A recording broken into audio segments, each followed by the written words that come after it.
Okay guys, so today we are going to be creating a cityscape skyline, and the first thing that we're going to do is our paper is landscape, which means that it is going long ways side to side. I am using a pencil and I just created a center point, and you can see that it's about halfway up my paper. In the center, mine's a little bit higher than halfway, just make yours wherever you would like. Next thing we're going to do is take our pencil and create a diagonal line that's just off to the side of that vanishing point, and that's going to be the top of our very first building. Next thing, I'm going to line up my ruler with my vanishing point and one of the edges of that diagonal line that I drew. And you need to make sure that the edge lines up with the vanishing point, and then your ruler goes all the way to the end of the paper. Then I'm going to use my pencil to draw that line straight down. Then I'm going to line up the vanishing point with the opposite end of the building top. Make sure that your ruler is lined up with the line and the vanishing point, and then draw your line all the way down to the edge of the paper. Notice that on mine, it goes all the way off to the edge. Now I'm going to make a second building. And again, I'm lining up the edge of my building top with the vanishing point and drawing a line all the way to the edge of the paper. I'm doing the same thing right there. Now the video is going to speed up a little bit, and you are going to be adding all of your buildings on here. And mine is just sped up for time, and you guys are going to go ahead and do your own right now. In the end, I'm going to have 10 buildings. You need to have at least 8 buildings on your cityscape going towards the vanishing point. At this point, you'll notice that I'm just showing you how not to do this, but you line up your ruler with the edge of the line and you don't slide it straight over. Now, if you do that, it's going to look weird and it's going to look wrong. You don't want to do that. So what you need to do instead is make sure that you're lining up your ruler with the edge and the vanishing point. So I'm lining up with the dot vanishing point and the edge of my line. And here we go with the rest of my buildings. And you can see that I did all of mine kind of just around in a circle. And then I'm going in and filling in my spaces with some buildings that are a little bit lower and a little bit wider. And this is just to have some variation in my building size. So you can see at this point that I have 10 buildings going all the way around. Remember that you have to have at least 8. Now I'm going to go in and I'm going to add some vertical lines to some of my buildings.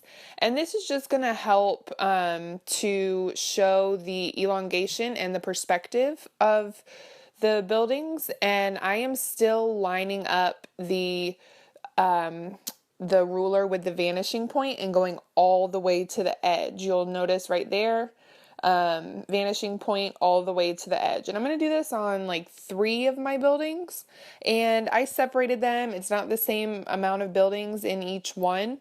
But now I'm going to go through and I'm going to make some horizontal lines on a couple more of my buildings. To do these horizontal lines, you'll notice that they are parallel to one another. That's one of our vocab words, and they are all parallel to the top of that building. If you want, you can use your ruler to do this step, but it's really not necessary.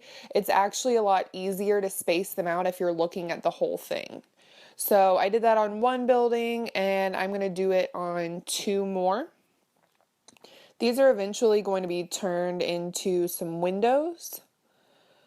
And I'm going to start doing that right here. And you'll notice that the lines that are going straight up and down, the perpendicular lines, and they're perpendicular to those lines that I drew horizontally.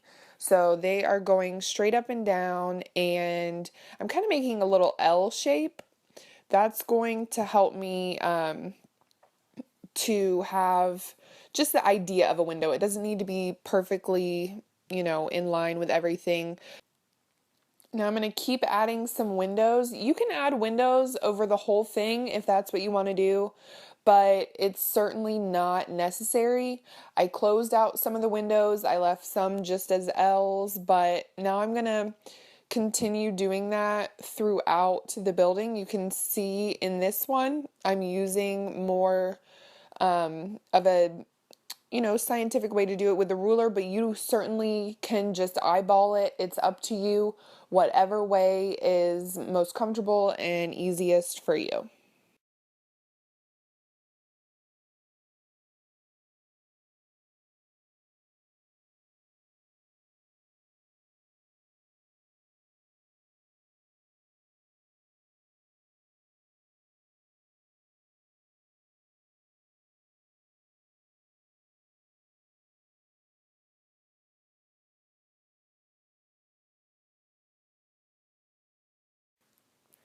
At this point, I'm going to get out my thick Sharpie marker and I'm going to go over all of my pencil lines. This step is sped up just so that you guys don't have to watch me go through and outline everything because you just watched me draw it.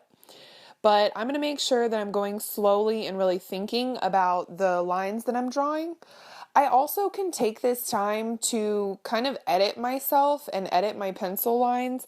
If there's a window that you don't like or a line that you don't like, or if one of your buildings is a little bit too tall and you would like to make it shorter or taller, it's totally up to you, but you can make those choices now. That's why we used a pencil first.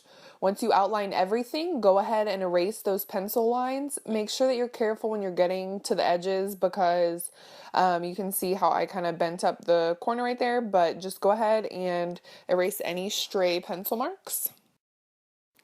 So you can now choose to color in some of your windows if that's what you would like to do. I leave some of mine open in that one building, and then some of them I just stay with kind of a black L shape. It's totally up to you.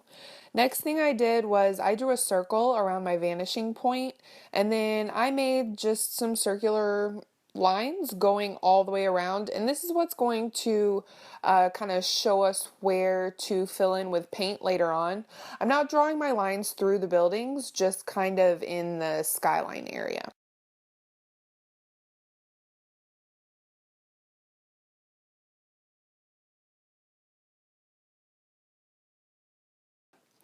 Now we're going to start with the watercolor. You should have a watercolor tray, a cup of water, and a paint mat. I don't have a paint mat in the video. You need to have one. Go ahead and take the brush and dip it into the water and then wipe the excess off on the side. Now I am going to, I'm going to choose cool colors. So I'm going to start with the blue and I just get a little bit, I'm not shoving my brush in there. And I'm just going to go with the blue watercolor all around in that first circle that I made. You can see that I'm holding my paintbrush in the same place that I hold my pencil. It's up towards the metal part, and each time that I go to change colors, I make sure that my brush is very clean. And I started out with blue, now I'm going to go with some green and just fill in that next area. And again, I'm making sure not to get on the buildings, just in the skyline area. I chose the cool colors. You can choose to do warm colors if that's something that you prefer, but you have to choose either warm or cool. You cannot choose both.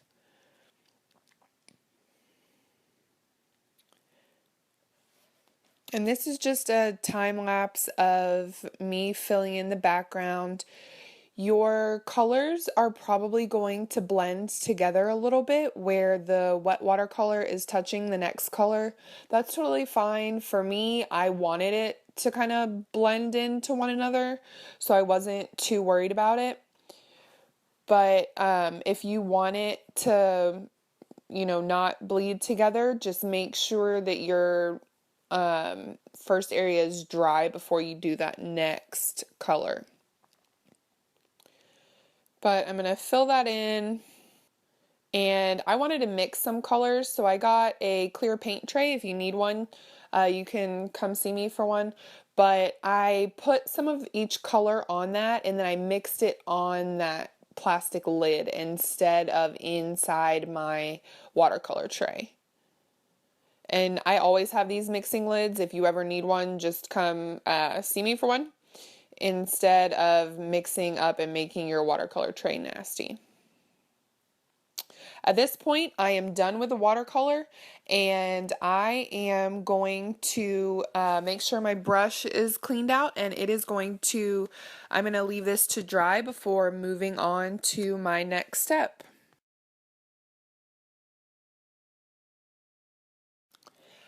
Now I'm using a white color pencil just to kind of make some highlights inside some of the black windows. I'm just kind of going over it with an L shape and then coloring over just to kind of create some reflections. I colored in so a lot of my windows black. You can color them in blue if you want to keep it more reflective, or even yellow. Now I'm using a silver Sharpie because most buildings have a lot of chrome and metal on them. On this particular one, I am using a lot of vertical lines just to fill in and make that building look a little bit shinier.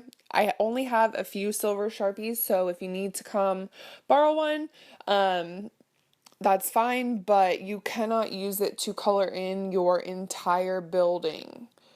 You'll see as I do this here that I only use a silver Sharpie on one of my buildings, and then I only use it for small details on everything else.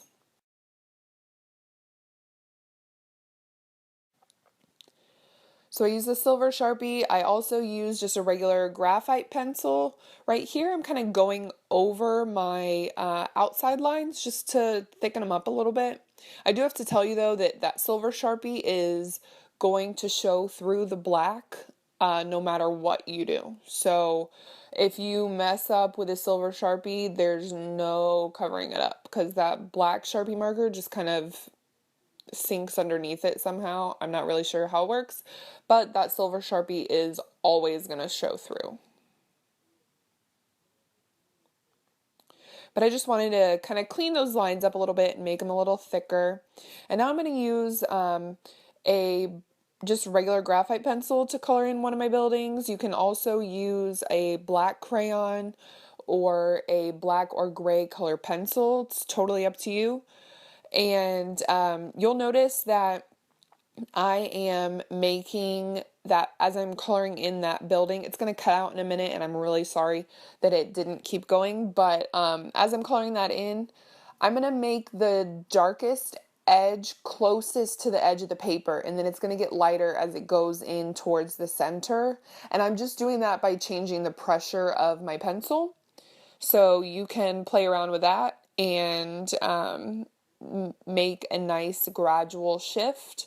But as I continue coloring, you'll see in a minute the finished product, but I used a black color pencil, a regular graphite pencil, and some Sharpie to color in all of those buildings. And my example is up at my station if you need to look at it. All right. Thanks, guys. Good luck.